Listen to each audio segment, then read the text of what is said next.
Hey, everybody. I am here for another episode here with Nycole Cooper and Management Unfiltered. We're super excited for this conversation today because Nycole is a practice manager at a super large ortho office. And we're excited to learn more about how she makes everything happen seamless day in and day out. So, Nycole, why don't you just tell us a little bit about yourself? Hi, thanks for having me on. Thank you for thinking it's seamless and seems seamless because it's not. My name is Nycole. I have about 25 years of experience in the ortho specific field. I started when I was a teenager working in the practice that treated my entire family, my parents, my siblings, myself. Was offered a job for after school, and it kind of just progressed into where I am today, managing a decently sized practice with 3 doctors, 3 locations, and there are 25 employees. And I love every minute of it. That's awesome, Nycole. Thanks for sharing that. What I really want to dig into first is what did it look like from going to working into a practice to actually going into practice management? And then once we dive into that, tell me what it looks like to the expansion of where you guys are at now. Sure. So I have management experience in my previous practice that I worked in California. It's very small, 1 doctor, 4 clinicians. I actually started working with him when he was a startup. I was the only employee. We used to joke like, all we need is just a patient to get started. I did treatment coordinating. I was a clinical assistant, did kind of all of the operations and backside of the practice, and worked up to clinical management once we started hiring more employees. I moved to Florida about 8 years ago and was not going to be working at the time. My kids were in schools. My husband at the time was working, and so I was a stay-at-home mom. Ended up getting bored and found a position working part-time as a treatment coordinator, just kind of stay with it. In that time, we had a kind of change in my son's schooling, and I needed to be home more. So I had resigned from my position as a treatment coordinator. I stayed on with the practice for about a year that it took to find our replacement, which, Angel was sent to us because Amy is amazing. She took over my position. I was transitioning out of the practice, and our current practice manager was also transitioning out. She was moving back home to her family, and they asked me to come on as the practice manager. At that time, we had 2 doctors in 2 locations, and I believe we had about 8 assistants. I think our team was maybe about 14 at the time. We're a lot bigger than that now. We have since added another location and another doctor.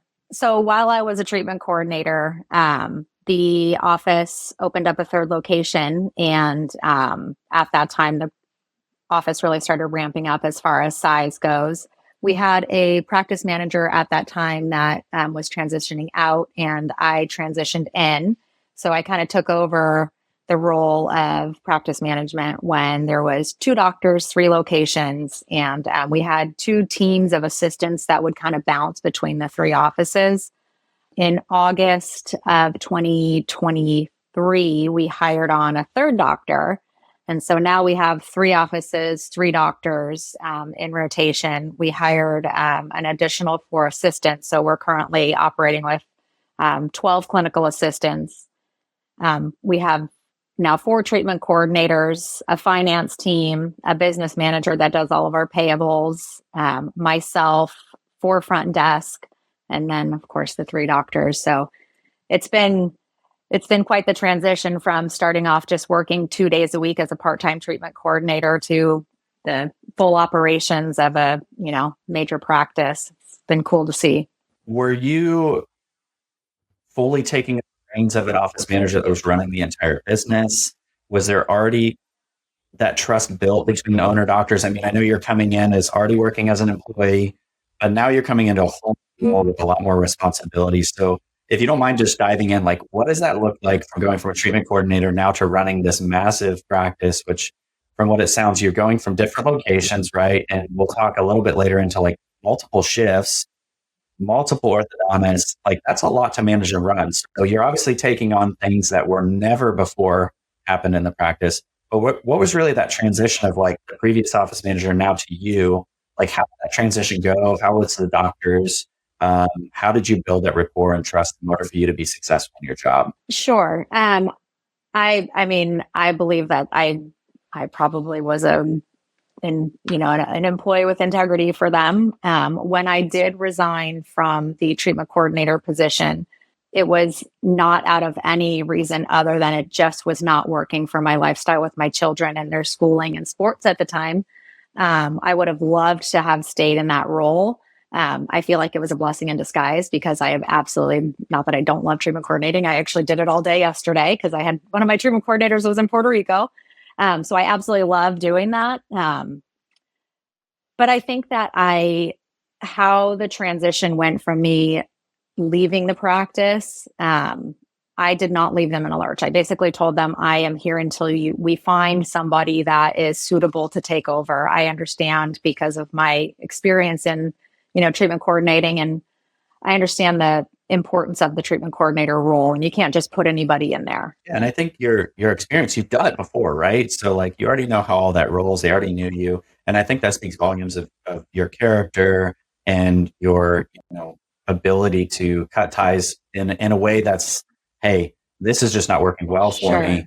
I love working for you, but just my life is not allowing that at that point. So I think that builds a lot of that rapport. If you can correct me if I'm wrong, but I think it builds a lot of the rapport right off the bat.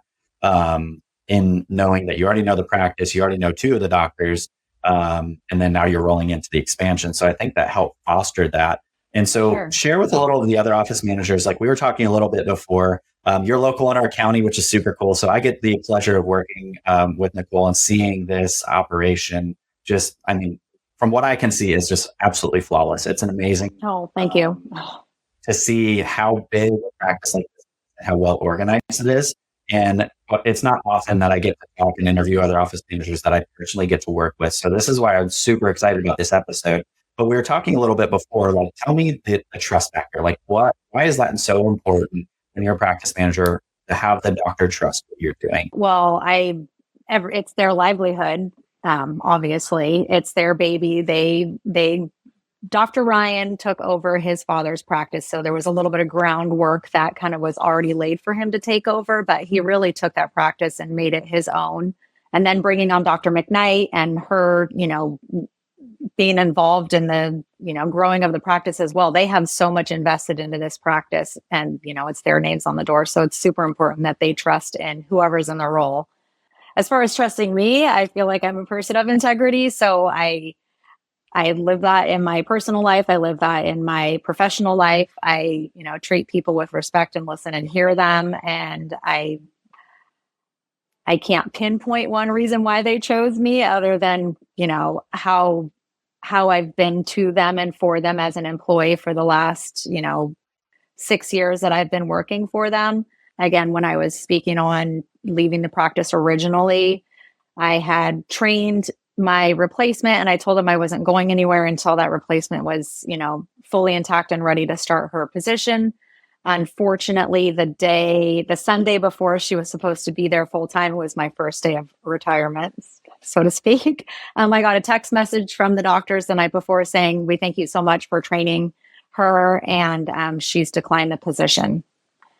Oh, man. So now it's Sunday night and they've got patients Monday morning. And my response was, first things first, I'll be there tomorrow morning. No questions asked. Like I'm not leaving you in a lurch. So, I came back and we found another gal that was going to replace the position, and she fully trained. She ended up having to go home to take care of her ill parents. So I came back again, and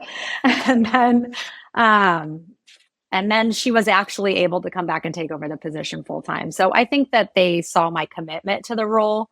They saw my commitment to the practice.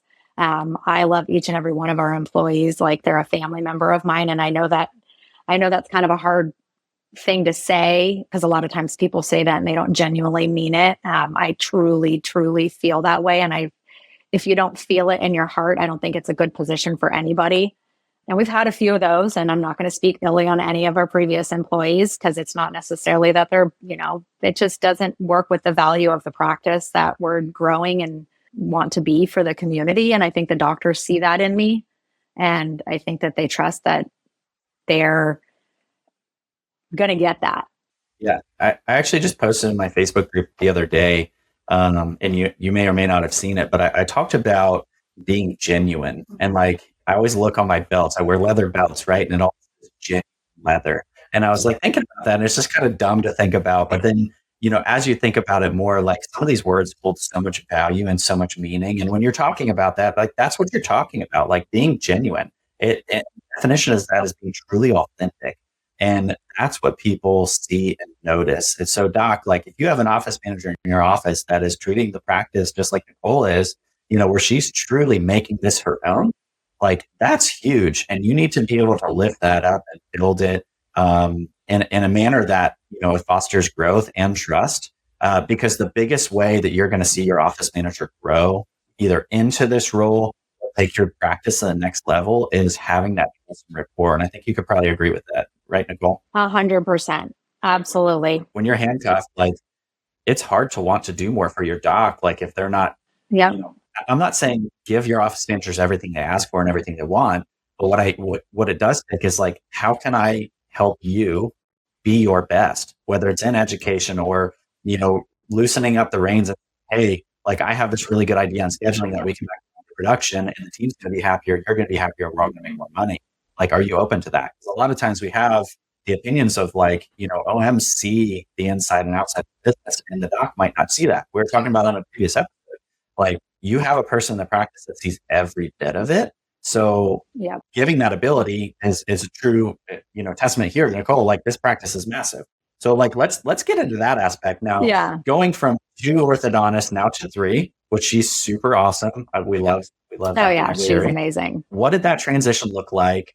How did the doctors integrate with her, and how did the team, like, how did you manage that, saying, hey, we're bringing on a new doctor, which might mean, and I'm not to my knowledge, so you can educate me. Did you have to bring on more people? How did that work in integrating more people into that positive team culture too? So let's talk about that a little bit. Just to touch on your comment about being genuine and trusting and all of that, I have to say that I work for 2 amazing people, and they have really just given me full reign. I've been in this role since the end of 2021, and I really don't think I've ever heard them tell me no.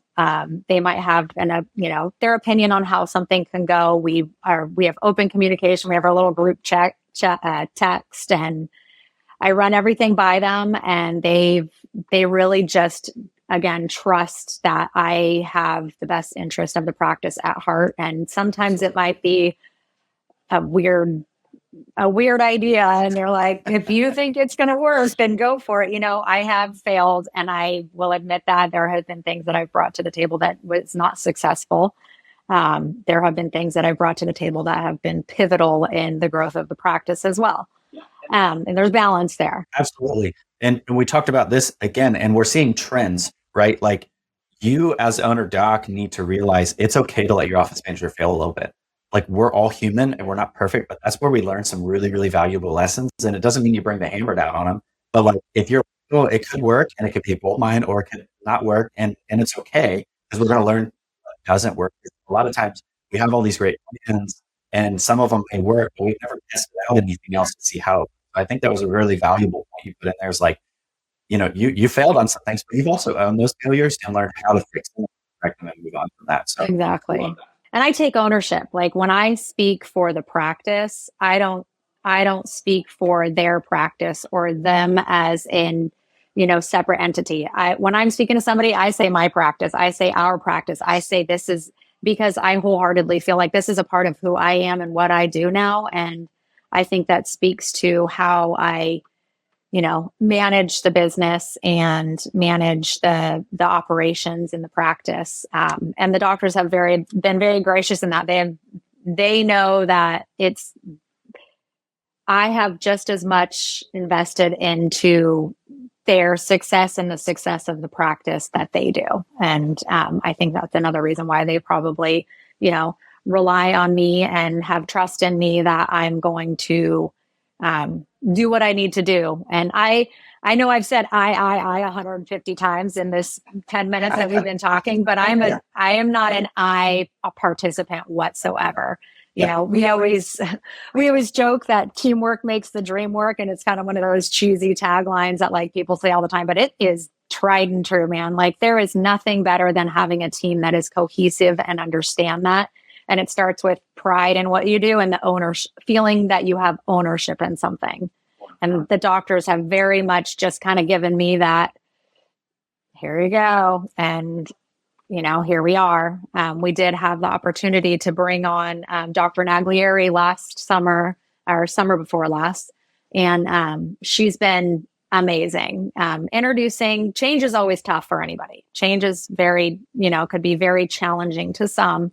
So you never know. She's absolutely adorable. She's young. She's wildly intelligent. And you can sometimes get pushback from people when you introduce a new energy. And let's be real, there's 25 women. Well, no, poor Dr. Ryan works with 27 women. There's Dr. Ryan, 27 women and one dude.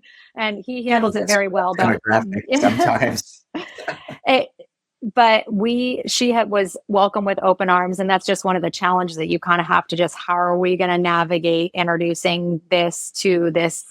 And our team just took it in stride and loved her very much. And I started in the practice in August of 2018, the same week that Dr. McKnight became partner with Dr. Ryan. She had already been an associate with him for a little bit. So she had kind of felt what it felt like being the new girl, the new person, and they loved her and kind of took her on. So it was interesting for me to be in this role and seeing it actually happen, you know, an introduction of a new person. And it's been great.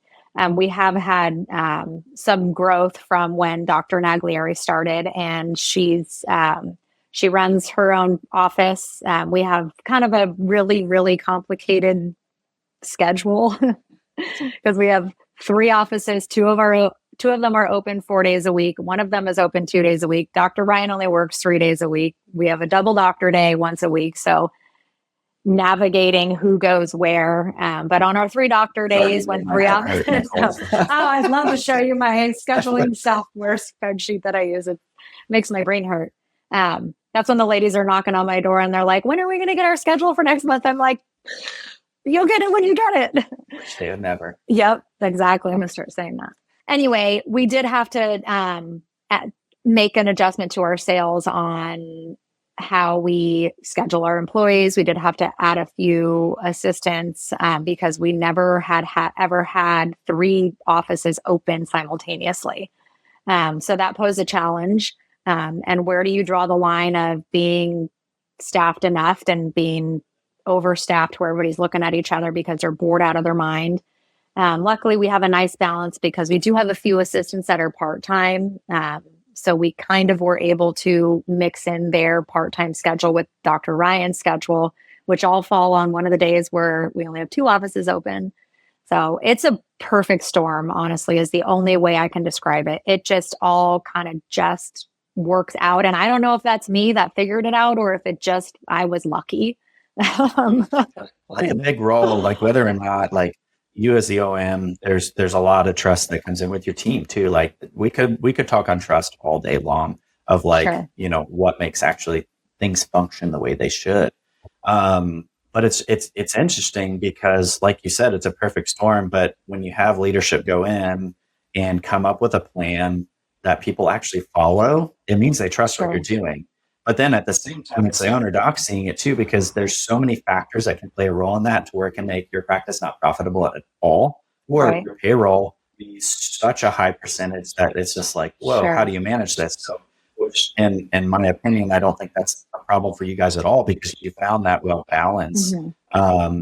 So that's quite impressive to see. How was the shift from going from 2 to 3 practices? Like, did it feel like chaos when you guys switched, you know, adding that other location in, kind of moving people around? Like, how did the team respond to like, okay, now I'm doing this. Before I was at this office this day, this office at that day, but now I'm like bouncing around. Like, how did the team take that? How did you go into this and like prep everybody? Were you like, guys, like, there's going to be changes. We're going to embrace them. Like, just trust me in what we're doing. If you have concerns, come see me. Like, how did you do that? I'd love to just hear your approach. So the beauty of where I came in as a practice manager and adding this third doctor and 3 offices open at the same time, our team already had 2 locations. We already had 2 doctors. So our team was already used to traveling. We had, not everybody traveled. I take that back. Not all of them traveled. Some of them stayed in one office and some of them stayed in the other office. And when we really opened up the third practice, we had 2 teams of people in 3 offices, and we had one team would bounce from one location to the central location and the other team would bounce from the other location. So they all filtered through one location, but the other kind of satellite practices, or whatever you want to call it, the teams would go there. So team A would go to Suntree, team B would go to Merritt Island, and then A and B would filter as needed through Viera. So they were already used to it. There wasn't a major shift in their daily lives of now we're going to send you to, Timbuktu. Yeah. And kind of the same thing. They were used to working with both doctors. They were both, everybody was used to that bounce. So it was just normal. The only real difference was getting used to working with a different doctor, because they already had that. And any new additional employee that I brought on, first straight thing out of the gate is you work for one practice. We are Cottle and McKnight Orthodontics. You don't work for Dr. Cottle. You don't work for Dr. Naglier. You don't work for Dr. McKnight. You don't work in our Suntree office. Because that was one thing that was a little challenging, was some of our employees were, there was a little pushback on, well, I live here, I don't want to go there. Or I really would rather work with this doctor versus that doctor. And it wasn't out of lack of like, it was more of just being used to it, So there was some ground rules that had to be, discussed, and let them know you work for one practice and we just happen to have 3 doctors in 3 locations. So get used to the moving around. But again, when I do make the schedule, of course, the practice's best interest at heart is always there, but I always pay attention to who lives where, who's got kids, who needs to be, close to here and close to there. And I try to keep them scheduled in an office that is as close to their, residents and families as possible. It doesn't always work that way. But I would say 95% of the time they're in the office they want to be in with the doctor they want to be with. And so it wasn't a huge transition. Going to that 3 offices open, I'm thinking back about it, and I don't have any major horror stories about it. So it must have been way more of an easier transition than when I'm in it and I'm doing it, I'm waking up at 5:00 in the morning, oh my God, here we go. 3 offices. How am I going to fix something if something goes wrong in 2 places at one time? The answer to that is you have a team that can fix it themselves without you there, because they are strong. If they come to me with something, I know it's something that needs to be addressed, because 90% of the time they are so good about just taking care of business and finding a solution for it before I have to come in and intervene. I love that, because that's a big thing. So OMs that are listening to this, and docs, if you're an owner doc and you're managing, hopefully you're on already trying to find an office manager, because it will literally change your life if you find the right person in your office. But the other thing that you said is when they come to me, I know that they've already tried to figure out a solution. They're not come to that, or it's above what they're able to make the decision on. And that comes into, when you look at true, genuine good leadership, good leaders know how to delegate. Good leaders know how to empower their team to do what they're best at, and also make the decisions that they can make. We don't need to be here sitting up on the highest level saying, I'm making all the decisions. You can't decide on anything, because that's a dictatorship, and nobody loves to be under that. Nobody loves to be told what to do on every single thing. They would love to have the ability, hey, this wasn't working. I made this decision. We made this change. And Nycole will say, hey, great. That's perfect. That's exactly what I want. Or, hey, moving forward, next time I'd like to see it done this way. You can empower your team to make those decisions. And that gives them a sense of responsibility. That gives them a sense of ownership in the practice, just like we are taking as OMs, taking that ownership and calling it my practice. It's funny because I've been to a few conferences I say a few, I've been to a ton of conferences. But several conferences I can remember specifically that I've been to, and people are like, oh, hey, where are you at? And I'm like, oh, my practice is in Satellite Beach. And they're like, oh, you're a doctor. I'm like, no, Right. no. Like they hear it, and they're like, well, you call it your practice. And I was like, as you should too. Like take that ownership. So everybody on the team should have some sense of ownership in the practice. And that's how you create buy-in, which 321 Ortho, Nycole, like I'll say it again, you have done that. Like it's oh, thank you. It's done really well, but it's because you delegate and you give a sense of responsibility to these teammates, but that you've also built that rapport with them. Like, listen, yes, you're probably going to have to work in office or with a doctor that may not be your first choice at one point or another, but you do make it a priority if it's possible to throw them a bone and say, hey, I've done this for you, which makes a huge impact, right? Like that's building that relationship and saying, I do actually care about you. I can't do everything for you, but I'm going to do what I can. And I think that's a big factor that we need to remember as we're leading these teams and being in the office and want to be successful. Is I hear so many times, like, we won't do what I want to do. Like, do you even have a relationship with them? Have you invested in them? Because, do it yourself first and show them how you want it done. Let them shadow you. We talked a little bit. You wrote some notes, which I'm super excited if we can dive in a little bit, because you talked about increase in several areas as you've grown in the practice. So do you mind sharing the things that you've seen since you've expanded to 3 practices, like maybe just kind of like high level overview of like some of our biggest wins that we've seen over the past couple of years, especially bringing on another associate? So in the last 8 years, I just ran kind of a new contract report, and we've doubled in size as far as patients go.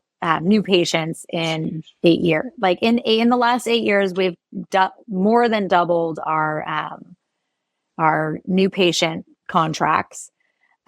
We have implemented a finance team. Before, we had one of the gals has been with the practice for like 25 years. She's phenomenal. She was a assistant for Dr. Ryan's dad, and then Dr. Ryan took over the practice, and then she was kind of the front desk insurance gal, and now she's our business manager. She does all of our payables and still does dabbles a little bit in like insurance verification. But she had a lot on her plate. She was kind of just the jack of all trades, and we decided to have a finance team and kind of dissect her role. And also she has some grandbabies, so she's part-time now too. So there was a need there as well. But we took one of our front desk gals that had strong banking background and put her in a finance role. So she does all of our accounts receivable. And then, so she was doing all of the insurance checks, all of the claim submissions, and all of, again, the patient portion accounts receivables.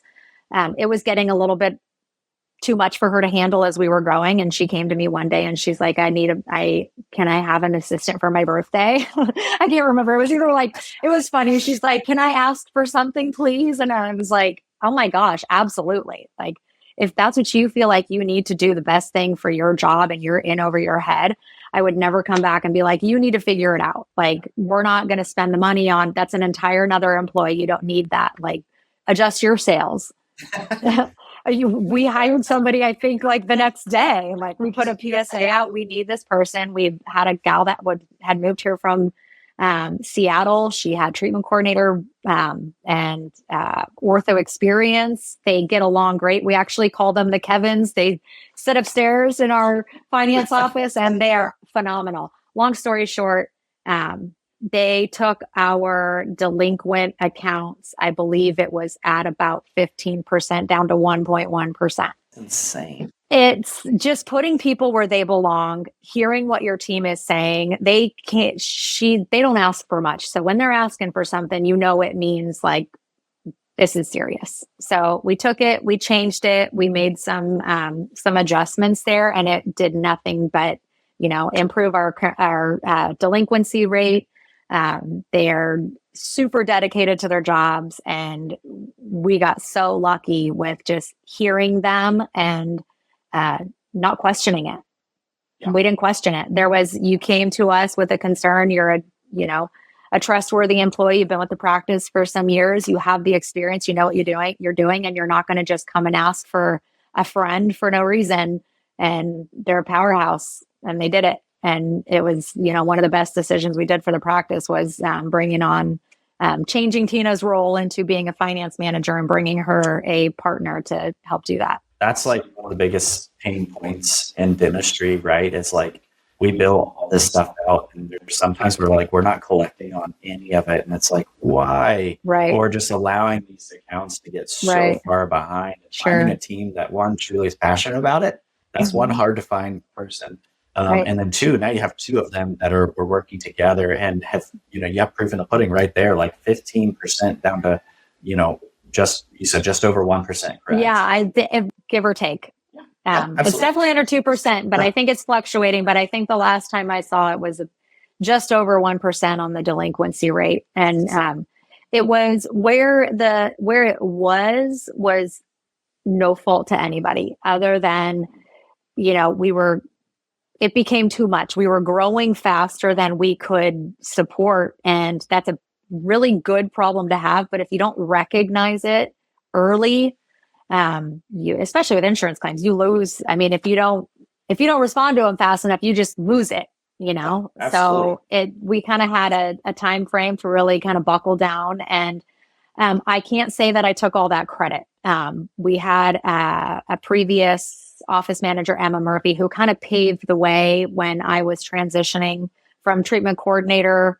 She was here before I took over, and she had hired a consultant, and she was the practice manager at that time. And she also kind of recognized that we need to put people in the roles that they belong in, and made some of those adjustments as well. So it's not all me. It 100% took a teamwork, and she kind of paved the way for that. And then I took it over and kind of took the reins, and we went from there. Absolutely. Again, not an I, it's a we. There's very much, kudos to be handed out to, the people that deserve it. Absolutely. And I think that's one of the biggest things. So those of you that are listening, like we mentioned before, we work in the same county. We refer to their office. We run a general pedo practice here. So we get an opportunity to intertwine patients a lot. And we're, a very large practice in the area. And one thing to recognize, if you're running a practice that is, on this caliber, where you have multiple docs and you have staff of 20, 30, 40 people, is what do you do when you're hitting these thresholds of growth? Is, yes, you've had the team doing this for, say, 10 years, but now you're on the next level, and you're starting to realize, like, your phone volume has tripled, your new patient levels have doubled, your revenue's up, 125%, your insurance claims are just out the wazoo. Like, you have to recognize, especially owner docs, if your owner comes to you and says, hey, yes, this is an additional cost, but this is the benefit from coming from this. Like, I'll tell you, 90% of the time, to bring on that other team member and increase your payroll percentage will actually reduce your payroll percentage because you're collecting that much more, or you're closing that much more treatment. So seeing that recognition of, like, your growth and growth pains, I think, is huge, because if you don't catch it, you're already behind the eight ball. It's like looking at trends in your practice. If you only look at your KPIs once, a quarter, even once a month, you're too late. Like, you need to look at trends week over week to see what's going on, because then you can figure things out before they do drop on the P&L, or, before your quarter is completely wrecked. So I love the fact that you guys recognized a need and then listen to what the team members are telling you, and then filling that need, and then also just seeing a massive return coming back from that, because that could have been money you never collected on because it sits for too long. Right. Exactly. And we also had another kind of transition in employment. We had, when we hired Dr. Naglieri, when I restructured the templates and restructured kind of our calendar for seeing patients, we now can see a little over 300 new exams a day. We wish. 300 new exams a month, which, for technically a small business, I mean, we're a larger practice, but technically a small business. That's huge. That 300 exams is a lot. That's huge. So we used to only have one treatment coordinator in each office, and our treatment coordinators didn't travel. They just kind of stayed in each office. But I'm like, we need an additional treatment coordinator. Our Vieira office, which is kind of everybody calls it our main office, but it's the last office that was built, but it's the biggest one. It's kind of centrally located. Everybody filters through there. It has 2 treatment coordinator rooms. So I'm like, we need a 4th treatment coordinator. She might start off bored out of her mind. It might start off where we only see a few new patients in that column a week. But I felt that if we did not prepare ourselves early on for having that 4th treatment coordinator, we're going to get in and overhead. And then now we're going to have 3 super busy treatment coordinators. Nobody's going to be able to train. I'm going to have to do it, which I don't mind. And the beauty of my role and having the experience that I do, I really can jump in any role. I was, an RDA in California and did clinical directing for 16 years. So I can jump in and change wires. Or yesterday I was a treatment coordinator. I don't want to do it every day because I don't have the time to do it every day because I have my own job. But I foresaw as we were growing that if I didn't put somebody in that role, it was slowly going to be me doing it, or even worse than me doing it is exhausting our current treatment coordinators. And that is the last thing that we want, is our treatment coordinators that we currently have exhausted beyond belief because they can't keep up. And that's not fair to them. That's not fair to us. And that just does not bode well for business if we're trying to grow. So I'm like, we need 4 treatment coordinators. I kind of had to do a little bit of justification for that. But here we are with 4 treatment coordinators, and we need them every single day. Well, and it puts yourself in a position too, like, we're really good at doing this also. Like we kind of know there's a need. We don't want to accept that there's a need. So we just kind of sit on our hands and just say, it'll get better. Yeah. And then we find out, okay, it's not getting better. We still have the same need, but now we're so far behind the ball that we're kind of forced into just bringing whoever we can get at that moment. Yeah. So if you're recognizing these growth issues and the need for it, then you can choose the timing. You can choose the candidate. You have time to make those moves. And then also you can take that opportunity to talk to the team and say, hey, listen, like, we recognize this need. This is what we're looking for. This is what we're planning to do, and when we're planning to fill it.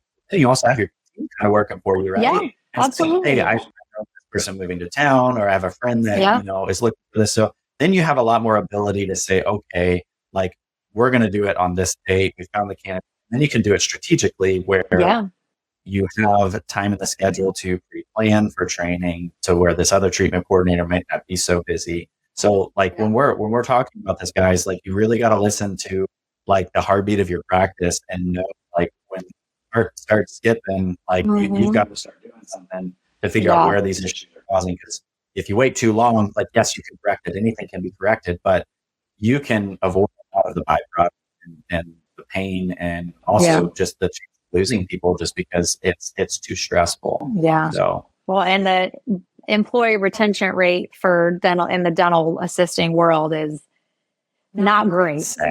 It's pretty sad on the, I want to say I've heard that it's like a 2-year turnover for dental assistants and nationwide.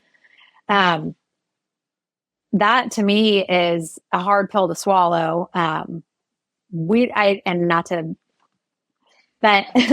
have that problem. And I think it's because we've created a culture that our employees want to be working in. We hear them, we listen to them. I don't believe that I manage employees. I believe that I manage people. And you have to hear them and see them and, respond accordingly.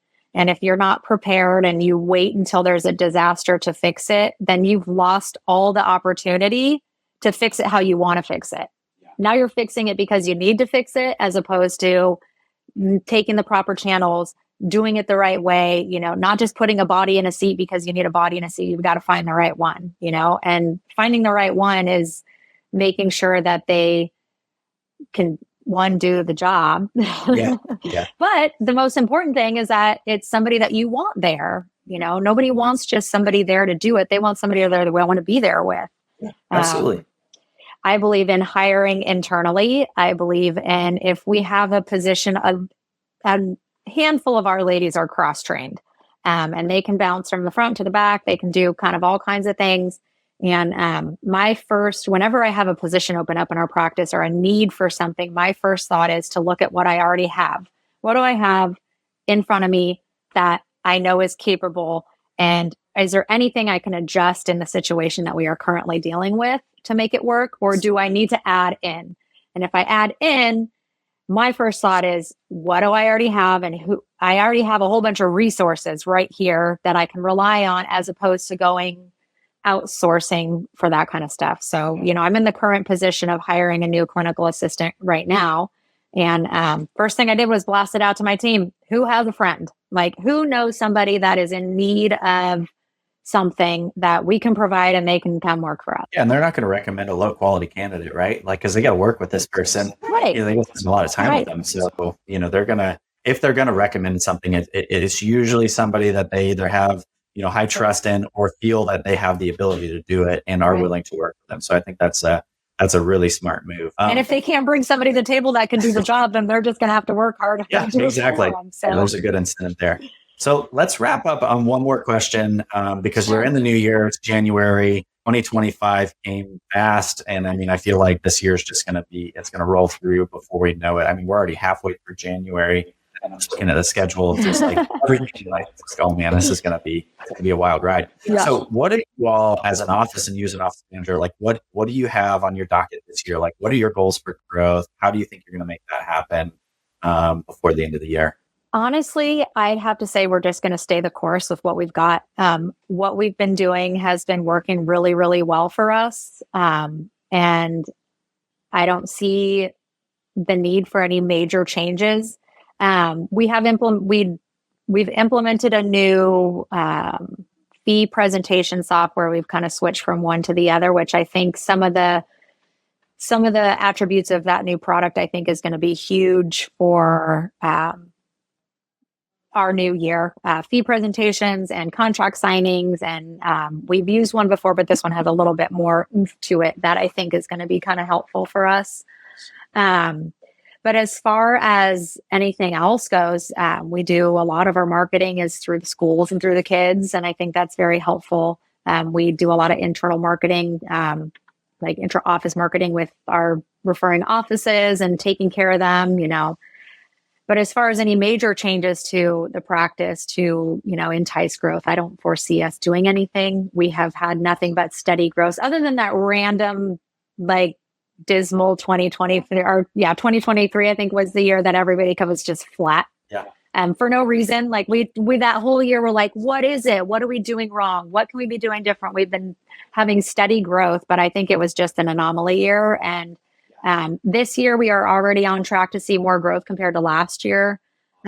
Just in the first 6 days that we've been open since the break, we've already beat our record months from years past, just not in months total, but month to date. So our trajectory for what we want to see is already there. So I'm hoping that just staying the course, doing what we do, continuing to, love and respect one another and treat our employees that way. And I'm a true believer in your culture starts from the top with trust and respect them in their life, and they will respect you. And that 100% trickles down to your patients and your practice growth.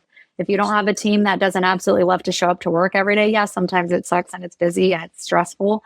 But if you don't want to walk through that door, your patients are going to feel it and they're not going to come back. Absolutely. And I think that's a true testament. Like what's working for your practice, if it's working, let it work. If you've got a system that's working well and you're seeing growth and you're seeing those trends, don't try and reinvent the wheel. We're really good at messing things up. So if it's working well, I love to see that. You guys have recognized this growth, you recognize systems that are working. You guys are in a spot where you've added your third orthodontist and you've added your third office. You're in a spot where okay, now we'll watch this thing just thrive.